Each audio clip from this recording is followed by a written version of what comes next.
दोस्तों, एक कैदी को जब फांसी की सजा होनी होती है तब जेलर उस कैदी लड़के के पास जाकर पूछता है कि तुम्हारी अंतिम इच्छा क्या है, तुम अपनी अंतिम इच्छा बताओ, परसों तुम्हें फांसी होनी है, तुम जो भी अपनी अंतिम इच्छा बताओगे वो हम पूरी करेंगे। तब वह लड़का उस जेलर से कहता है कि साहब, मेरी अंतिम इच्छा बस इतनी है कि मैं अपनी पत्नी के साथ एक रात बिताना चाहता हूँ, बस एक रात ही मुझे अपनी बीवी के साथ बिताने दीजिए।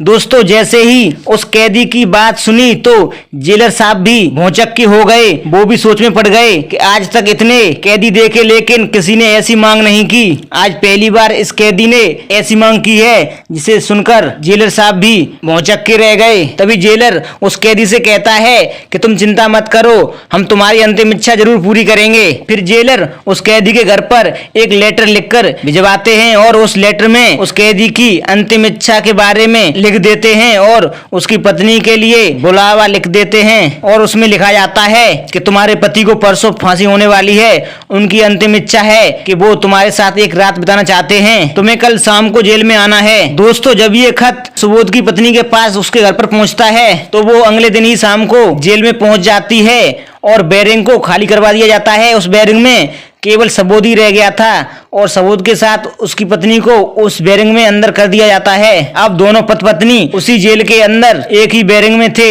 बैरिंग के बाहर 2 गार्ड लगा दिए जाते हैं और उस बैरिंग के अंदर चुपके से एक माइक पहले से लगा दिया था, जिससे जेलर उन दोनों की बातें सुन सके। जब दोस्तों सबोध अपनी पत्नी के साथ रात को बैठा था तभी उसकी पत्नी पूछती है कि आपने ऐसा क्यों किया जिससे आज आपको फांसी हो रही है, और इतना कहकर वो रोने लगती है।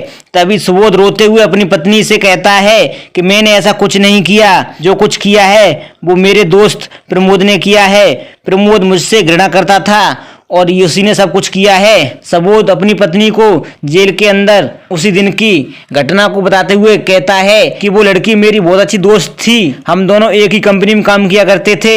उस दिन वो लड़की मेरे कमरे पर खाना खाने के लिए मेरे साथ आई थी और प्रबोध भी मेरे साथ था। जब मैं बाहर सब्जी लेने के लिए गया तो उस कमरे पर वो लड़की और प्रमोद रह गया था।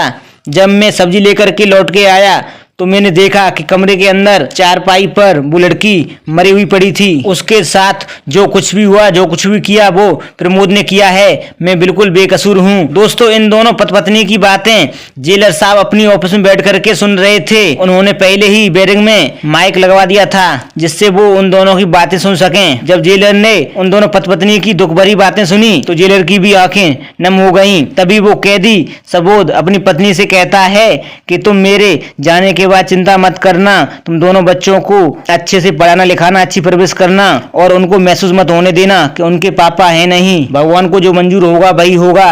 मैं बेकसूर हूँ, फिर भी फांसी के फंदे पर चढ़ने वाला हूँ और वो प्रमोद कसूरवार होकर भी आजाद घूम रहा है। दोस्तों, दोनों पति पत्नी की बातों से जेलर को विश्वास हो चुका था कि सबोध बेकसूर है और प्रमोद कसूरवार है। जैसे ही सुबह होती है तो जेलर साहब अपने सभी साथियों के साथ बैठ करके ऑडियो को शेयर करते हैं और उस ऑडियो को वायरल भी किया जाता है।